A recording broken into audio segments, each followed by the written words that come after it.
Bien, a continuación vamos a revisar el tema de derechos del paciente y deberes dentro del capítulo de ética e interculturalidad como parte de los fundamentos teóricos de este curso.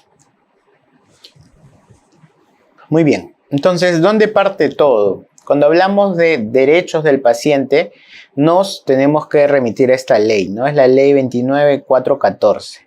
Esta ley justamente es la ley que establece los derechos de las personas usuarias de los servicios de salud. Hay una ley que justamente señala cuáles son sus derechos, pero cuando hablamos de deberes del paciente no encontramos una ley en específica que agrupe a todos, que los aglomere, sino más bien que los deberes se van a desprender más bien de un conjunto de otros documentos. Dentro de ellos, incluso también vamos a tener al Código de Ética del Colegio Médico, la Ley General de Salud, el reglamento, ¿no?, de los establecimientos de salud y servicios médicos de apoyo, entre otros. Entonces, lo primero que vamos a revisar corresponde a los derechos del paciente. Esta ley en total va a tener 25 artículos que nos hablan de los derechos del paciente, pero de forma didáctica los hemos resumido en 5 grandes grupos. ¿Cuáles son?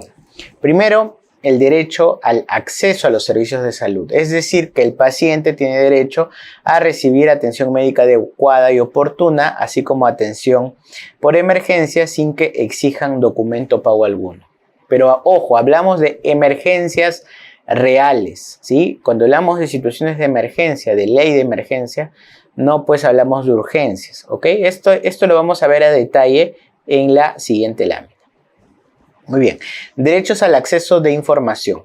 Todo paciente va a tener derecho a recibir información clara, comprensible sobre los servicios, traslados, reglamentos del establecimiento, así como de conocer quiénes son todas las personas involucradas en su tratamiento. Inclusive, ojo, del personal administrativo, obviamente también del personal asistencial, incluidos los médicos. Tercer derecho o grupo de derechos, derecho a la atención y recuperación de salud. A ser atendido con respeto, respetando su dignidad humana, sin ninguna discriminación. Derecho al consentimiento informado. Esta parte es importante, ¿no? Porque el consentimiento incluso está pues dentro de los artículos de una ley y eso incluye no ser expuesto, ¿sí? No ser expuesto en cuanto a que se le realicen procedimientos sin su consentimiento, que se lo incluya en ensayos clínicos sin que lo autorice o también a la divulgación de la historia clínica.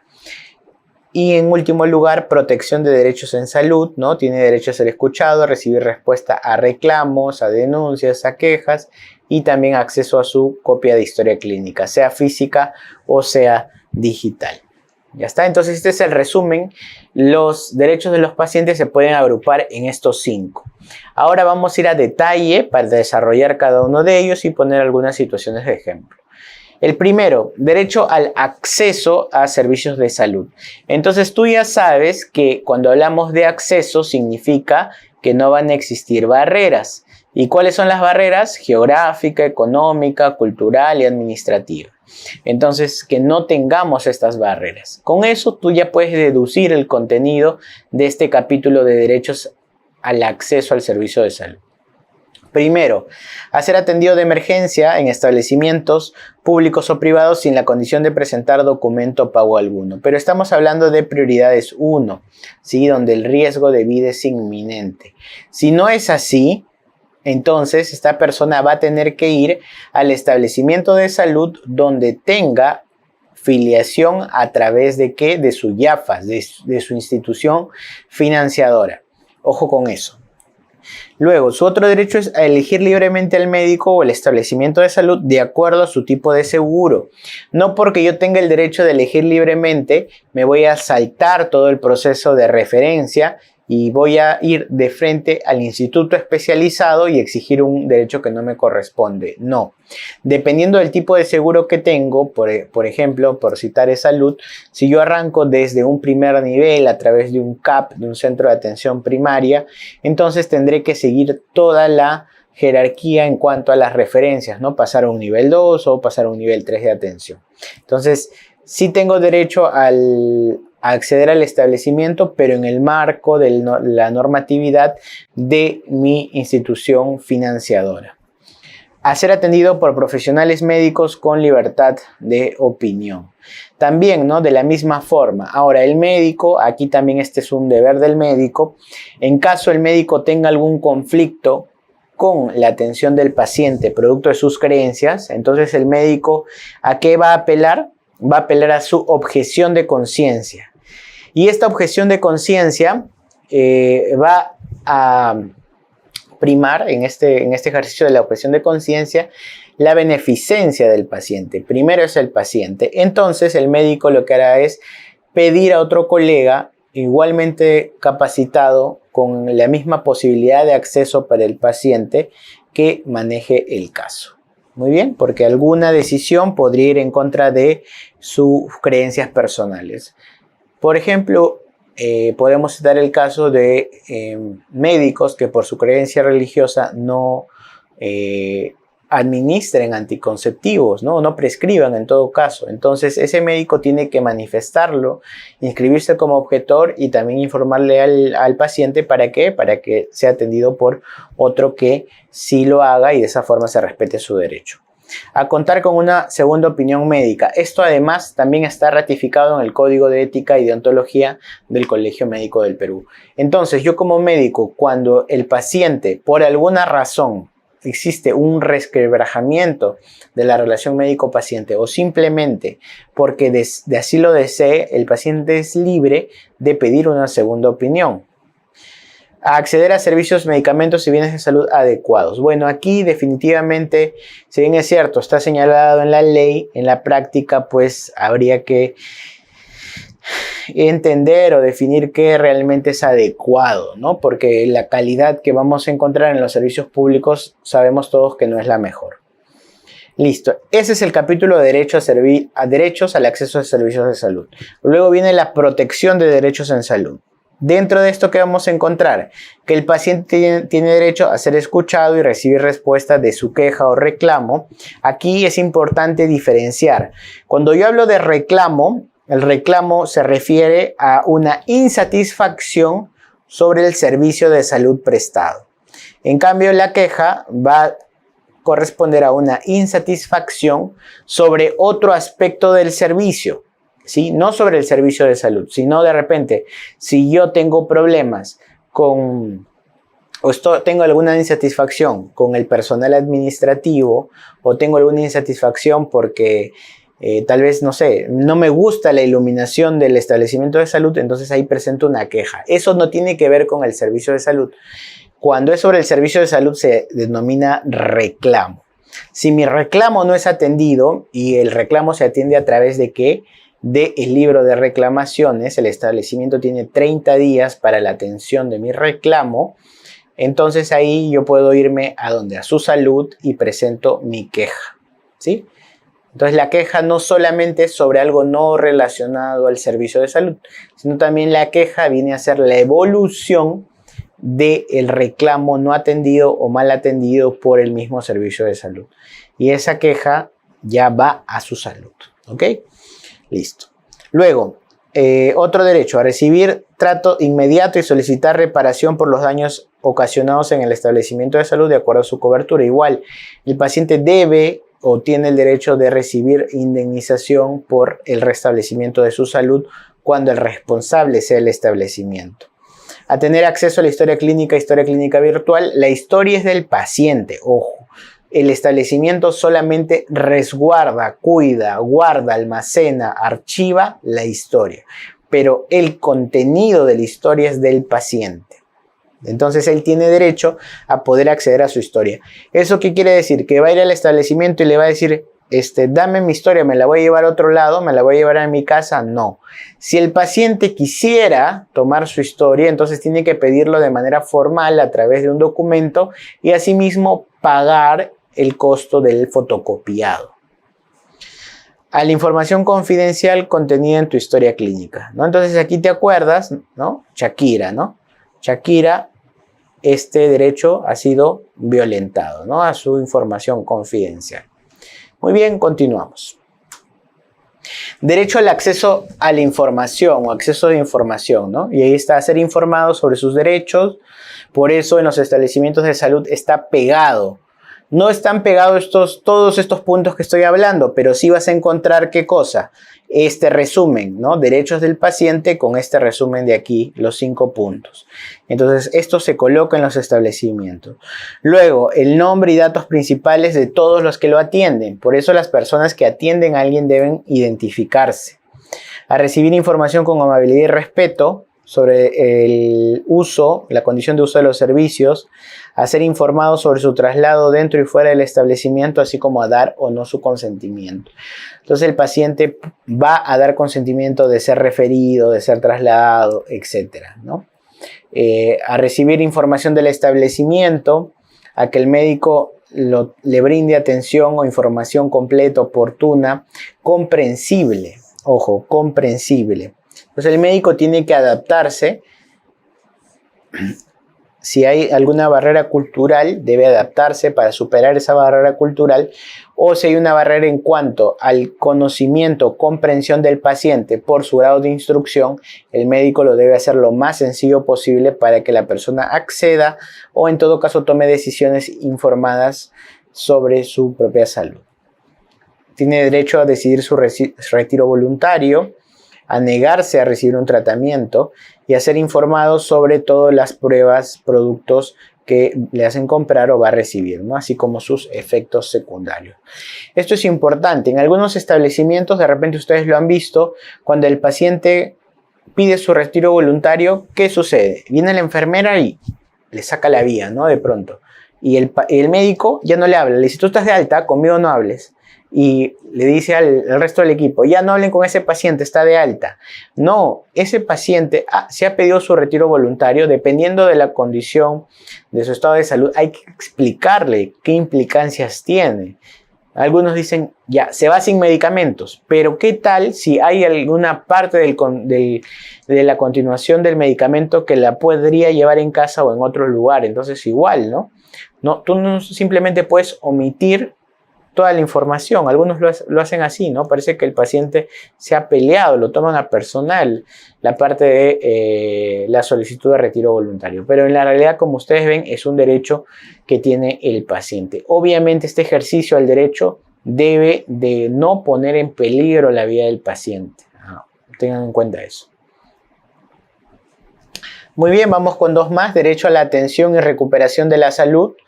Y ahí tenemos todo este contenido, ¿no? Que es el resumen de los artículos de la ley. A ver, a ser atendido por personal de salud autorizado. ¿Eso qué quiere decir?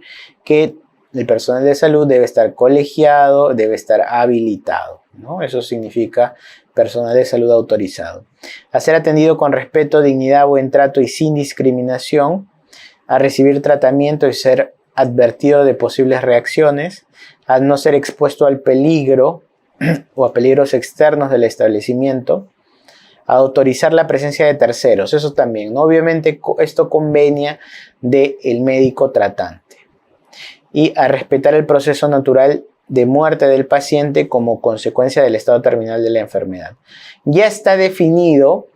Si antes había un poco de dudas, pero en la última actualización de la norma técnica de adulto mayor ya está definido a quién le voy a llamar paciente terminal. El estado terminal se refiere a una expectativa de vida inferior a los 6 meses, ¿sí? Y si yo no respeto el proceso natural de la muerte, no respetar el proceso natural de la muerte y a mi paciente, pondré mi paciente en cáncer metastásico, está hospitalizado, tiene un paro y yo voy y le hago RCP, lo intubo, ¿no? Digo, ya está, no lo dejé morir. No, eso es no respetar el proceso de muerte. Eso le voy a llamar la distanasia, no te olvides, ¿sí? La distanasia. Derecho al consentimiento informado. Esto es elemental y a pesar que es algo tan elemental, se sigue realizando procedimientos, tratamientos, cirugías sin consentimiento informado. Entonces tú vas a encontrar un montón, es más, revisa las historias de tu establecimiento, que se hacen procedimientos, endoscopías, colonoscopías, cirugías, donde el paciente no ha firmado el consentimiento. Y después que viene, lo mandan al interno, al residente, y señor, para que regularice su consentimiento. A regularizar que el consentimiento informado es un proceso tal cual lo ves acá en la imagen. El médico tratante, en este caso, si hablamos, ponte, de una cirugía, tendría que ser el cirujano que le diga, señor, yo le voy a realizar este procedimiento. Este procedimiento sirve para A, B, C, D. Y asimismo, tiene estos riesgos, A, B, C, D. Y no es un formato planchado que le voy a dar al paciente, sino es el formato que se tiene que individualizar de acuerdo al procedimiento que el paciente va a ser sometido. ¿Ya? Entonces el médico tratante lo debe realizar, pero igual esta práctica a veces, por más que todos lo conocemos, no se realiza, ¿no? Ya está. ¿Y cuándo deben dar su consentimiento por escrito? Cuando se trate de pruebas riesgosas, intervenciones quirúrgicas, procedimientos, cuando se trate esta parte, la parte educativa. Hay un consentimiento informado, ojo, ya ha sido motivo de pregunta, que se realiza para la docencia en servicio. Entonces, existe un consentimiento para la docencia. Sí, y eso nace a partir recién del año 2016. Hay una resolución ministerial que nos dice, ¿no?, que máximo 2 pacientes, y ahí el paciente aclara, ¿no?, si solamente se va a dejar tal vez entrevistar, tal vez realizar alguna maniobra, tomar fotos, videos, todo eso se detalla. En la práctica esto es poco realizado. O sea, ya imagínate, si ni siquiera llenan el consentimiento para la cirugía, menos llenan pues el formato para el consentimiento de la docencia en servicio. Luego también debe firmar su consentimiento para que se les incluya en ensayos clínicos, ¿no? Se le debe informar obviamente para la aplicación de productos o procedimientos en una investigación, cuando se niegue también a recibir un tratamiento y cuando va a recibir un cuidado paliativo. Todo esto está considerado dentro del consentimiento y el paciente también tiene derecho a retirar su consentimiento cuando así lo desee en cualquier momento.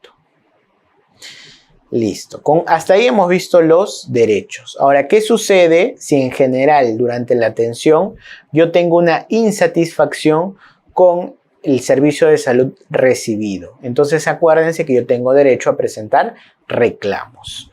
¿Y yo dónde presento mi reclamo? En el mismo establecimiento de salud, ¿ya? En la institución que me atendió, ahí presento mi reclamo. Específicamente donde va a haber una unidad, va a haber una oficina que se llama PAUS, ¿no? La plataforma de atención al usuario en salud. Ahí voy a ir a buscar, dame mi libro de reclamaciones. Lleno el libro y en 30 días, como máximo, debería recibir una respuesta. ¿Qué pasa si no atienden mi reclamo, ¿no? No han recibido mi reclamo, de repente yo no te doy el libro, ¿no? O no me respondieron en ese plazo, no estoy satisfecho, entonces puedo presentar una queja. ¿Ante quién? Ante la IPROT. ¿Qué es IPROT? La Intendencia de Protección de... Discúlpeme. Intendencia de Protección de Derechos en Salud. Esta IPROT, ¿a quién pertenece? A Su Salud, ¿sí? Es el órgano de línea de Su Salud, ¿ya? Su Salud. Y no solo va a ocurrir en el caso de las IPRES, sino también de las IAFAS. Entonces, ante una queja, yo voy y lo presento ante IPROT, Su Salud, ya sea por IAFAS o IPRES. ¿De qué más se encarga IPROT? De hacer las auditorías médicas, auditorías de caso, auditorías en salud y auditorías de proceso también en las IPRES o IAFAS, o las investigaciones de cualquier evento que vulnere los derechos de las personas. Y ya con eso vimos derechos y que nos faltaría ver deberes. Entonces te dije que respecto a deberes no hay una ley, sino es un conjunto de varios documentos donde se van detallando cuáles son los deberes del paciente. Entonces aquí está, ¿no?, en la Constitución Política, tratar con respeto y dignidad a todo personal que colabore en el establecimiento de salud. Y luego esto más adelante se aterrizó en una ley contra la agresión a los profesionales de salud. Otro deber de los pacientes, cumplir con las indicaciones de los profesionales que lo atienden, brindar información necesaria precisa, veraz al médico o a los profesionales que los atienden, respetar sus turnos, respetar sus colas, ¿no? Especialmente en el sector público donde desde muy temprano, incluso madrugada, pues se realizan las colas, y además respetar la atención preferencial. El siguiente, utilizar las instalaciones del establecimiento de salud de forma adecuada. Esto está en el reglamento de establecimientos de salud y servicios médicos de apoyo. Luego también seguir el flujograma de atención del establecimiento. No me voy a saltar de una oficina a otra sin seguir el correcto flujograma de la atención. Los flujogramas de atención suelen ser públicos, están pegados en las paredes de los establecimientos de salud. Colaborar con el cumplimiento de las normas y disposiciones del establecimiento. Esto también está en el reglamento de establecimientos de salud. Ir a las citas puntuales, ¿sí?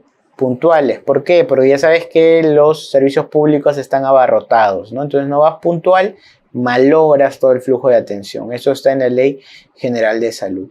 Y por último, utilizar adecuadamente las vías o canales para consultas, reclamos, sugerencias.